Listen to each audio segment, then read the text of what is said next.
Yes, good morning, good evening, or good afternoon, or at whichever time you're watching this video. Welcome to another session of Principles of Business. In this lesson, we are going to look at the organization of the factors of production. We label this as the organization of the factors of production 1. So therefore, you look forward to the organization of the factors of production 2 later on, maybe next week. So at this time, listen as you go through this video clipping. At the end of this video clipping, students will be able to define the following terms: production, goods, services, cottage industries. Students will be able to outline the main types of levels of production. They will be able to describe the different types of production. They'll be able to discuss the particular divisions of production. They'll be able to identify the measures of the features of a cottage industry. They'll be able to identify the various advantages and disadvantages of a cottage industry or employer, employee, and the country to the employer. Alright, look at this picture. What is it depicting here? This man is this picture. This man is reaping, right? He's reaping. Maybe he's reaping cabbage. This man, another person, is reaping cabbage. What would you describe this as? He's reaping grown provisions. Later on, we'll come up with a name for this particular activity right here. In this picture, this man is reaping as well. He's reaping what? Mangoes, maybe from his backyard, maybe from a friend's property, maybe from his own property, but he's reaping mangoes, and he's placing the mangoes in one, maybe a bunch of 6, bunch of 12, bunch of 20. So the bunch maybe, but he's reaping at this time. He's in his maybe he went to his farm in the morning, saw some mangoes, and decided to reap. Good day, students. Based on the pictures shown, can anyone say what was taking place in picture 1? Me, miss. Go ahead, Mr. Elephant. Miss, the picture showed persons planting cabbage. What about picture 2? Miss, picture 2 showed a man reaping. Well, these two pictorial episodes depict something called depict a level of production. In fact, it is the first level of production. Please look to the board at this time. When you look to the chalkboard at this time, you will see the title, Subsistence Production. So what is subsistence production? Miss, subsistence production is where the family does work to provide for its basic needs.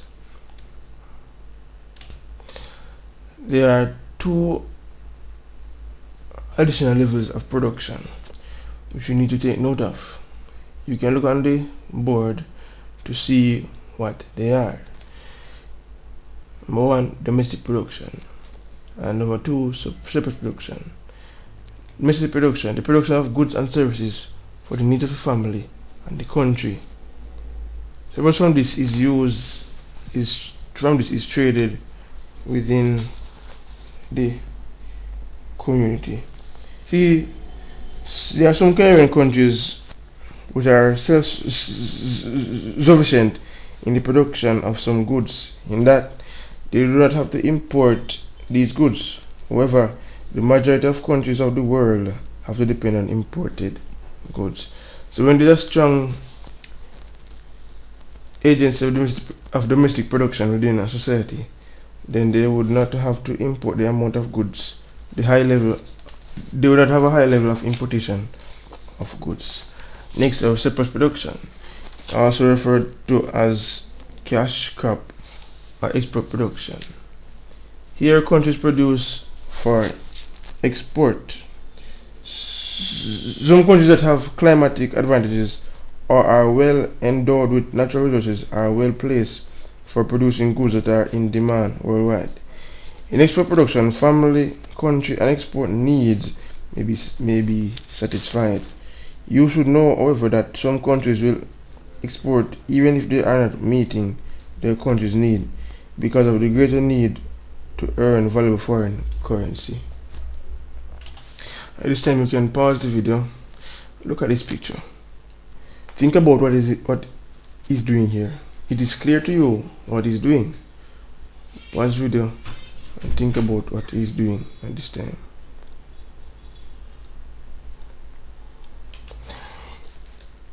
In the picture seen before this slide, what is the man engaging in? Look to your board at this time. We're looking at the types of production now. Types of production. Different types of productive activities. Miss. Go ahead, elephant. He is fishing, miss. Yes, elephant, he is fishing. And in POB, this is placed under a productive activity. It is called... Look to the board and you'll find it. The board says the first type of productive activity is the extractive production, which is a primary production of goods in the raw state. For example, agriculture, mining, and fishing. So extractive production is a primary production of goods in the raw state. Alright, look at this pic, friends. What's it depicting to you right now? What does the picture represent? The picture represents a site, right? Manufacturing site, quite so. So let us go and see what it do you think you can think and see what it is all about. Conceptualize and give an answer for yourself. Pause the video and give an answer for yourself as to what is taking place here. The picture which you viewed a while ago depicts what? A bauxite mine plant. This will fall under a type of productive activity. What is it? Well, look to the board and you will find out.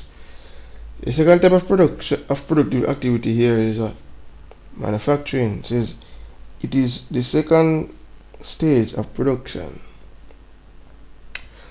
where the state of primary goods is changed.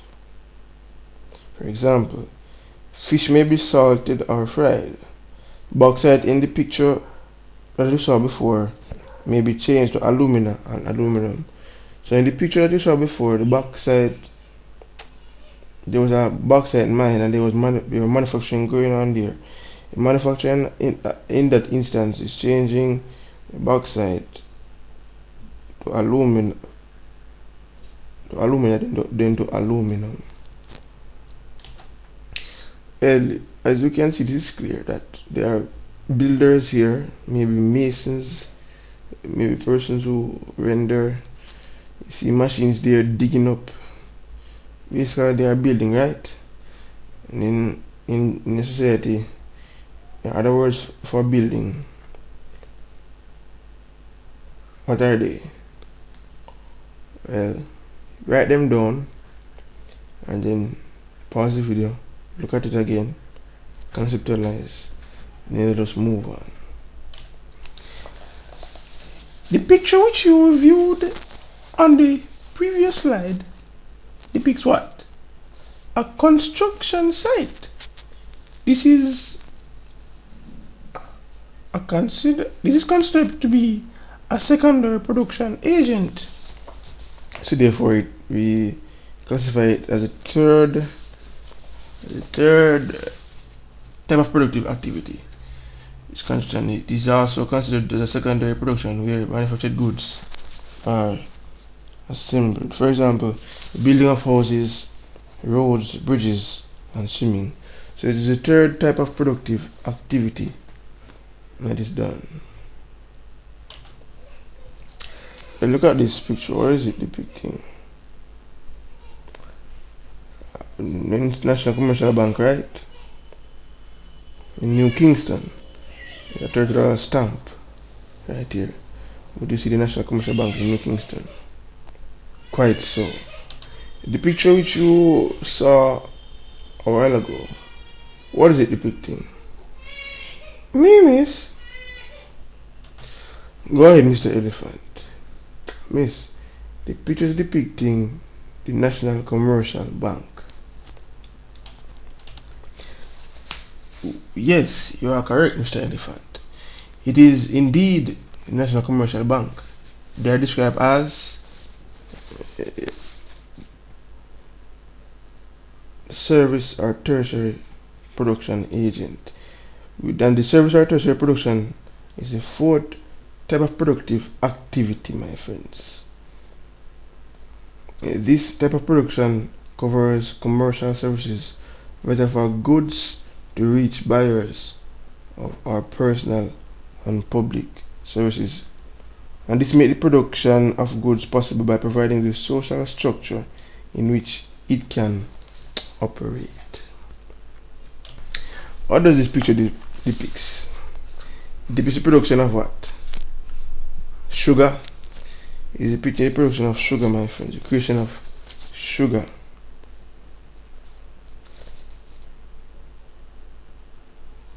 Earlier, when you look at the natural resources of the Caribbean, you saw the kind of productive activities that are carried out. The question is, what is being carried out here? Extractive, manufacturing, or construction?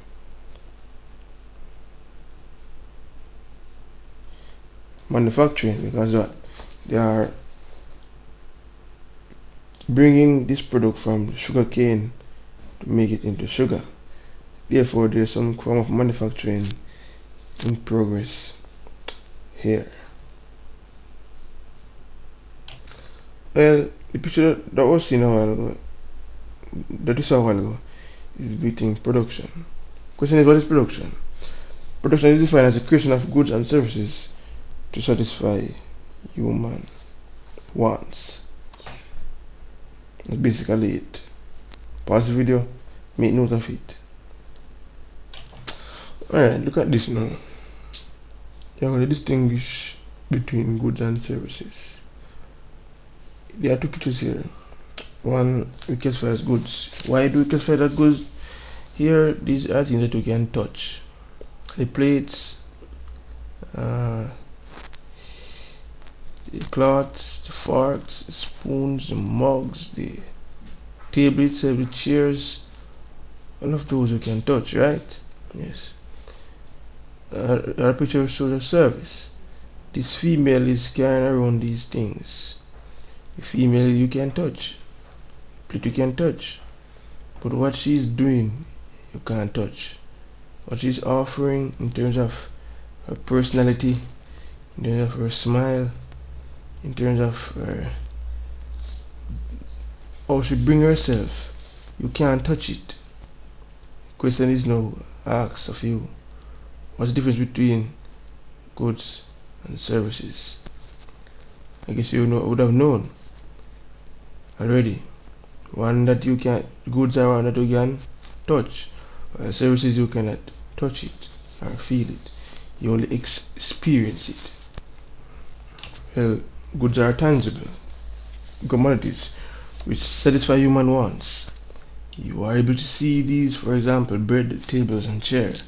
Services, on the other hand, are intangibles, things which also can satisfy human wants. These are not visible to the naked eye, but one can see their results. Goods are classified as either consumer goods or producer goods based on their goods. Some goods can be both a producer good as well as a consumer good at the same time. For example, paper cups used by employees in a canteen serve a dual purpose. Yes, in fact, they do, friends. Services on the other are classified as either direct services or commercial services. Direct services are productive in themselves because they satisfy wants directly.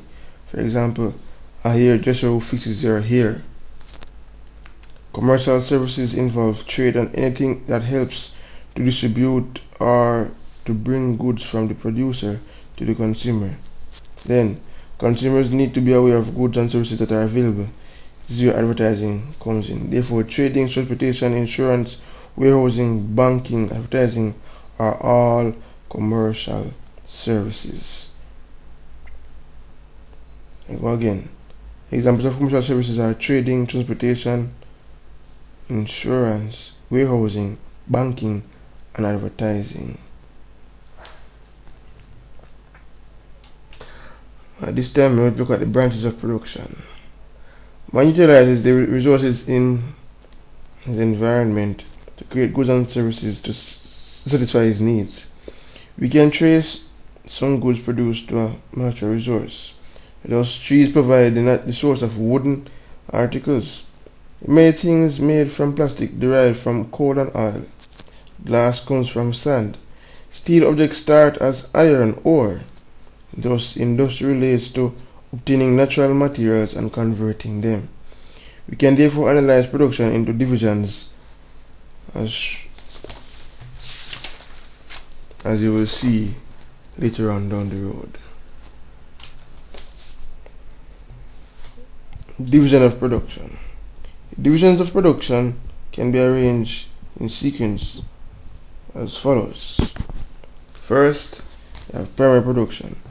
This relates to industries concerned with providing goods in its raw state. Remember before we spoke about the extractive industries such as mining, fishing, agriculture, and forestry. These fall under primary production. Next, we have secondary production. Relates to products, that is manufacturing and construction industries. A difference between manufacturing and construction, we'll look at that later on. Next, we have tertiary production. Relates to commerce, personal and public services.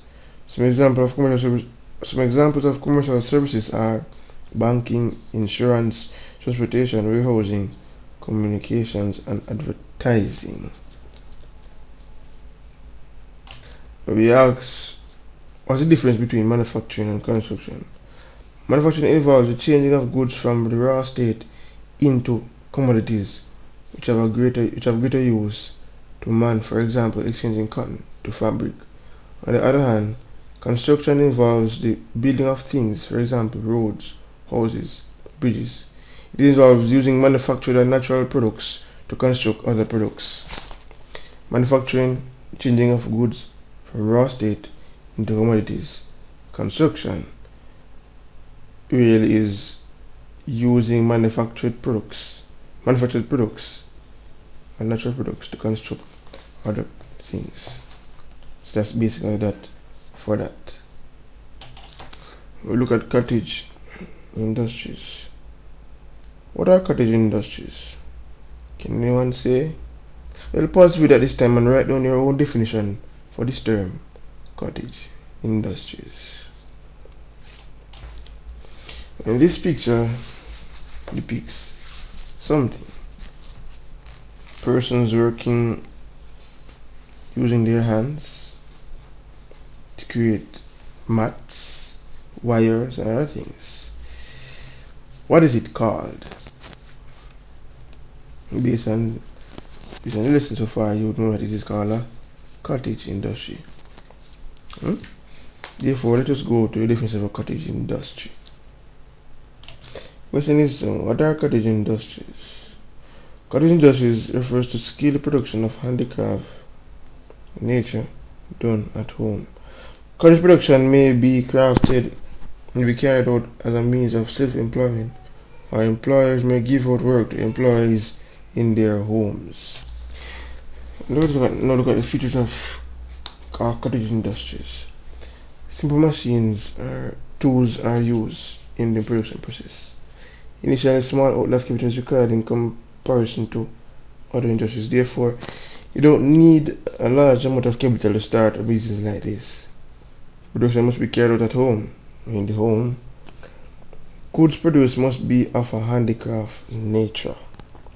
Example, shell and coconut craft, crochet, embroidery and other art forms done using the hands of simple tools. Cottage industries utilize local raw materials in the production process as well.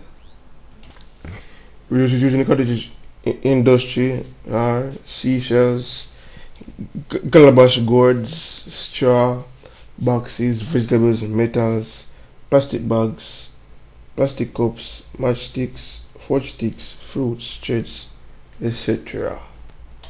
Advantage of cottage industries to the employer. It reduces the investment capital required by the employer, since he doesn't have to set up an organized factory. The employer does not have to keep workers in his employ during periods when there is a low or no demand for his products. So therefore, the employer doesn't have to employ workers in periods when the demand for products are low.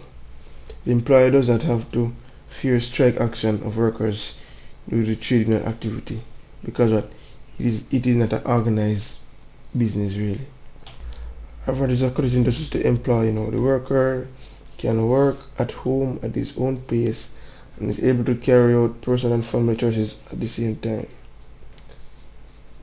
The worker can get help from other family members, especially to meet deadlines or quotas. Cottage production can be a means of self-employment. It can also be a means of additional employment to boost an individual's income. Advantage of cottage industries to the country. Cottage industries provide a source of employment for many. It reduces the importation of souvenir items for use by tourists and other trades. This reduces the demand for valuable foreign currency.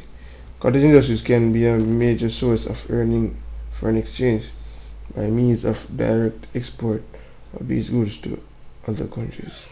Because linkages which will assist in the growth and development of some sectors of the economy. Disadvantages of the cottage industries to the employer. The employer do not finish work given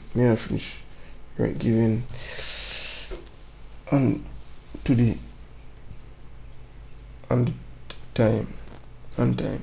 Employers may spoil the work given due to lack of supervision, which would normally be obtained in a factory situation to minimize spoilage. There may be lack of standardization, as each employer may interpret the same pattern or design differently. Wastage of resources may occur when mistakes are made, and which have to be borne by employers. Advantages of cottage industries to the employee.